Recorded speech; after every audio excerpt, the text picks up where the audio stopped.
Good morning and welcome to today's edition of the FRSC Half Hour. My name is Ugbebo Ikekwa. We'll be in the studios. I have the Public Relations Officer of the Federal Road Safety Edo State Sector Command, Route Commander Pat Onwoche. You're welcome to the program. Thank you very much, sir. Thanks for coming on the program. Today we'll be looking at the causes of road traffic crashes, and she's going to throw so much light on the causes, and we'll know later if some of these are man-made or they can be avoided. Over to you. Thank you very much. We shall be looking at causes of road traffic crash. Causes of road traffic crash, there are not much, just three. There are just three major causes of road traffic crash.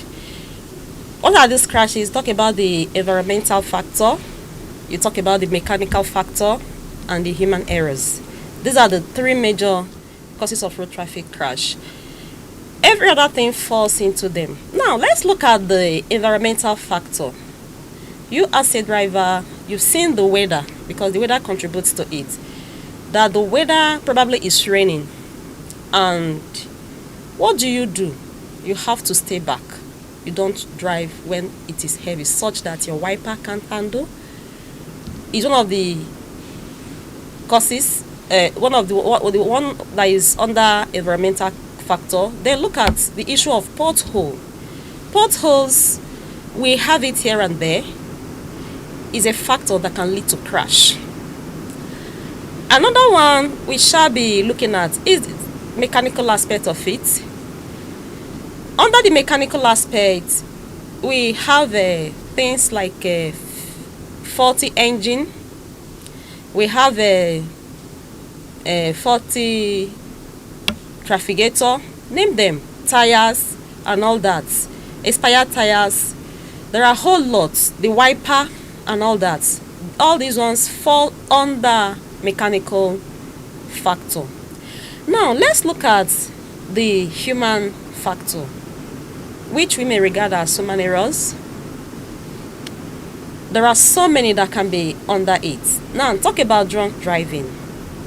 As a driver, you don't need to drive while drunk. So it's better for you to drive without being drunk.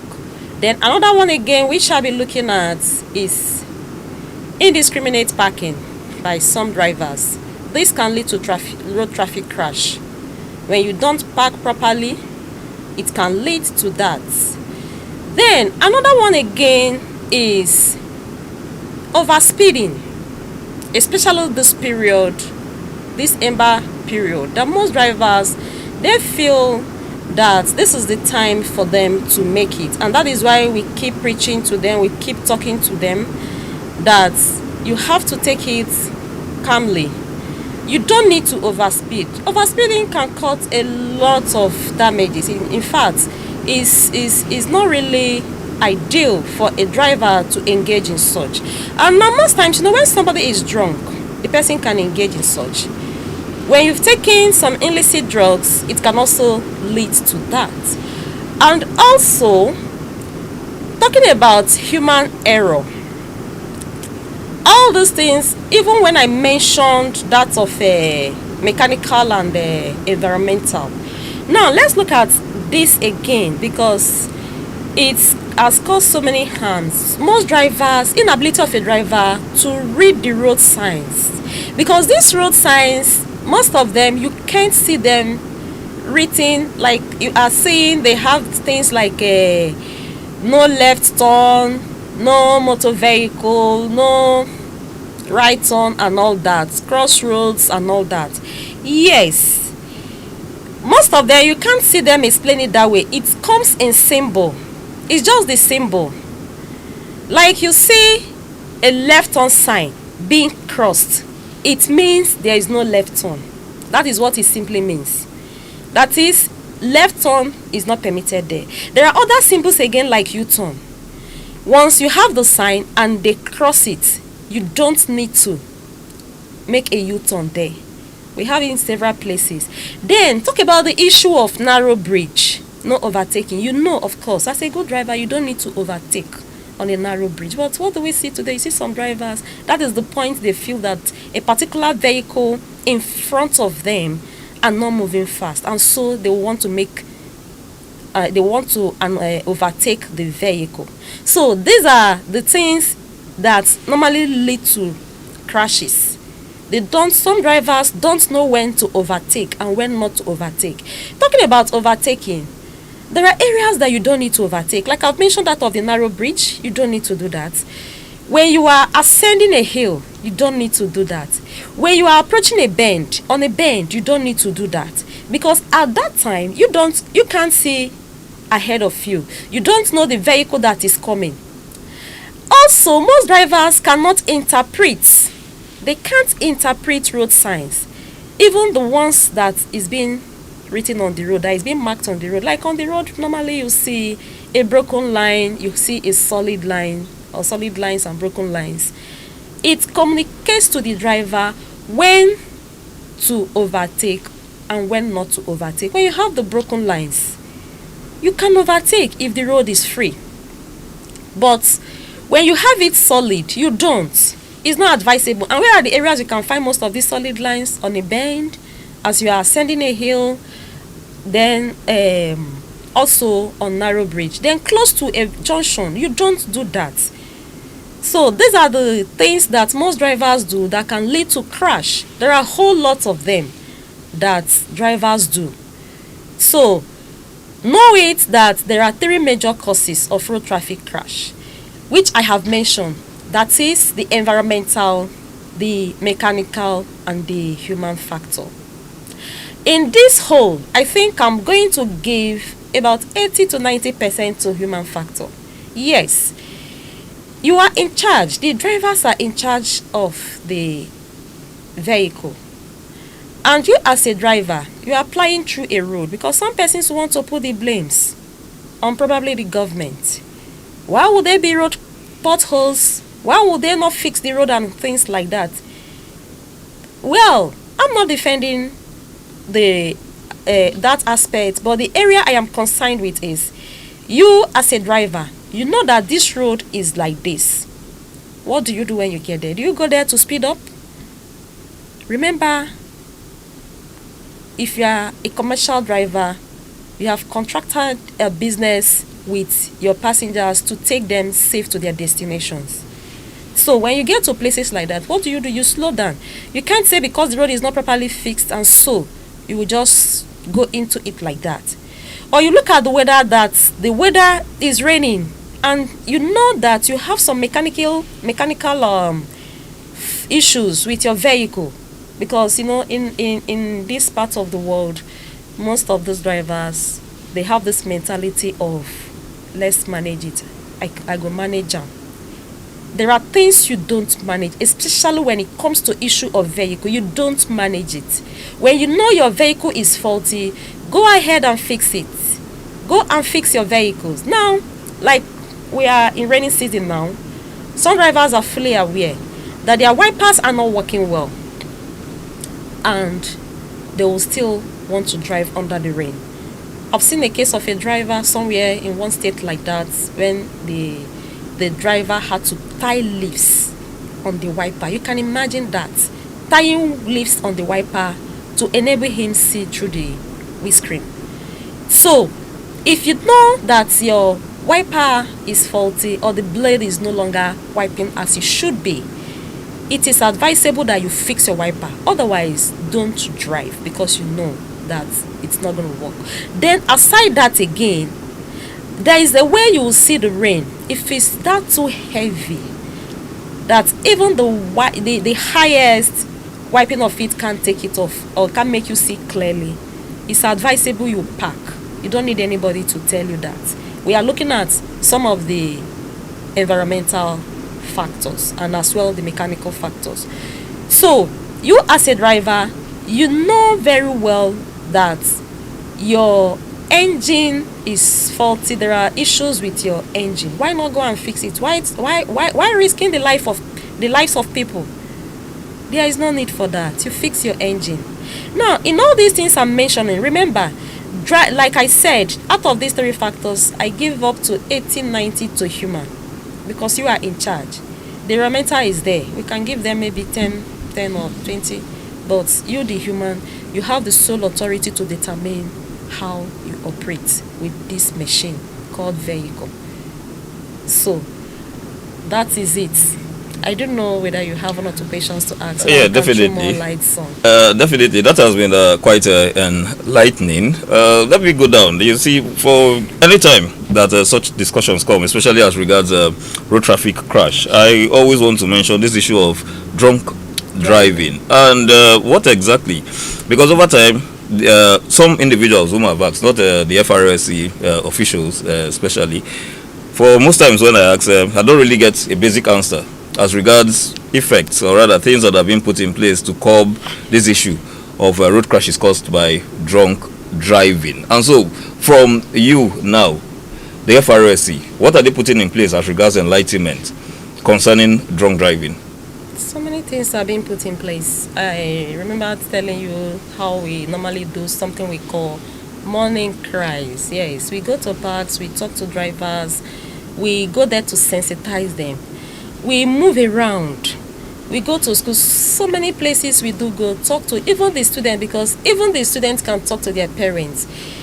You know, in as much as you can drive, you are a driver, whether commercial or private, whether professional or non-professional.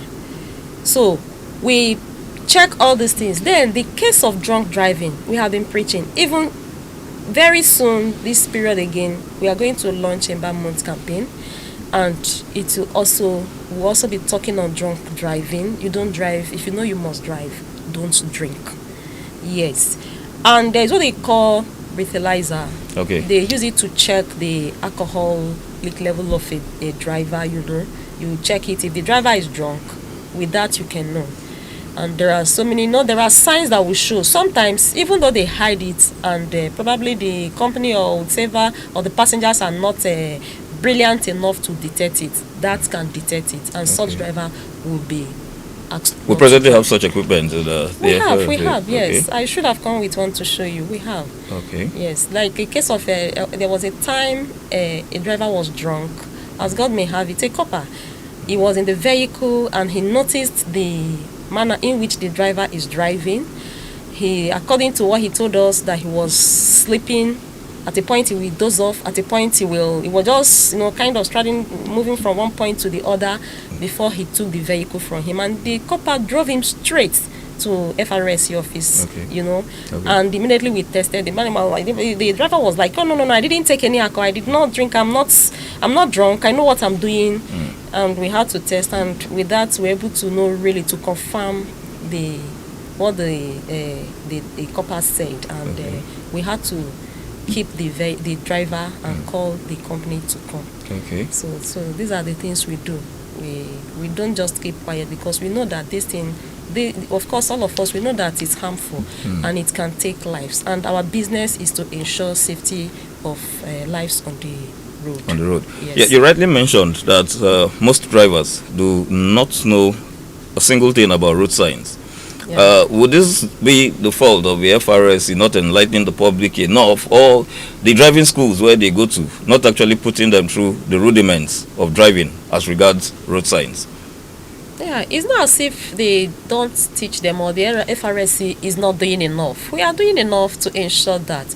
But you see, most drivers, they didn't pass through this. Some of these drivers, you see, they didn't even go to driving school. They are driving today from probably being a conductor driver, because all these things we are saying, most times it's affecting more the commercial drivers, even though it's there in the private, because there are some private drivers that didn't go to driving school. Probably some parents taught their children and failed to tell them the aspect of this road signs and all that. Their business is just to ensure that you roll the vehicle on the road and you move. At the end of the day, you see that people like this, they give us problem by not being able to interpret. You can imagine when somebody cannot interpret because most of this sign you see, of course, they don't write it out. You can only see the sign. It's a symbol. You will just see the symbol written, but you know what it is. Just like the one that some persons may not know, like falling rocks. It has its own symbol. They will see, but if you are a good driver, you see such symbol, you know that you are not permitted, or you are not even allowed to park in areas like that, so that the rocks doesn't fall on your vehicle or probably kill somebody, So it's not that we don't tell them, we do, but some of them that didn't really go through the processes of that are not interested. All they are interested in is just to roll the vehicle. They go ahead and do, and that is why once they violate the rules, we impound such vehicles. Yes. Okay. Well, we're going to look at just before we round up the program, this issue as regards over speeding. First of all, I also know they're linking that to having to beat traffic lights when it comes to town. We also have this issue as regards over speeding. Is there any way? I remember then while we were younger, when we watch movies, as in foreign movies, then you see when a vehicle happens to be over speeding, all these foreign movies, you see that there's this kind of tracker. Do we have such things to determine a car that is actually over speeding? Yes, we have things like that. For here in Benin, I can't really say where aside the trackers they have in vehicle, this speed limiter that they have in their vehicles. I know a place in Delta, once you're approaching a place, I think it's Seluku. Okay. Once you're approaching there, you will see your speed limit. The speed at which you are at that point in time, it will show you. And that is why the FRSC is taking serious the installation of a speed limiting device. Okay. Because it will go a long way helping in reducing this idea of speeding. It goes a long way reducing it, and also, you see, most drivers, like I told you, some drivers that didn't really go through the system, they don't know even within town, it has a speed limit. You are expected not to exceed 50 kilometers per hour within town. But you see some some drivers, once they say that the road is free, they can even run, if possible, they can run 1,800 within town, which is wrong. Built up areas have its own speed limit. Then talk about highways for private cars, maximum of 80, expressway, maximum of 100. All right. You understand? Yes. Right. So these are the things that most drivers don't know, and that is why we keep telling them, we keep talking to them, to draw their attention to it. Even if they don't know, then they learn from there. All right. Thank you so very much, Route Commander Omoche. Thanks for coming on the program. I believe that you have like 1 or 2 words before we round up the program. Yeah.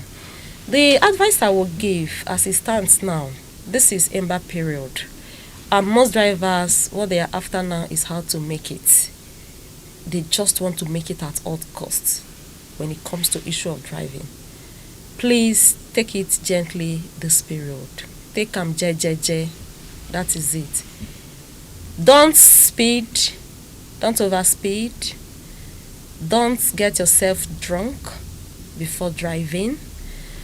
And ensure that you fix your vehicle. Let it be in a proper shape before you can put it on the road. And also remember that life has no duplicates. Thank you.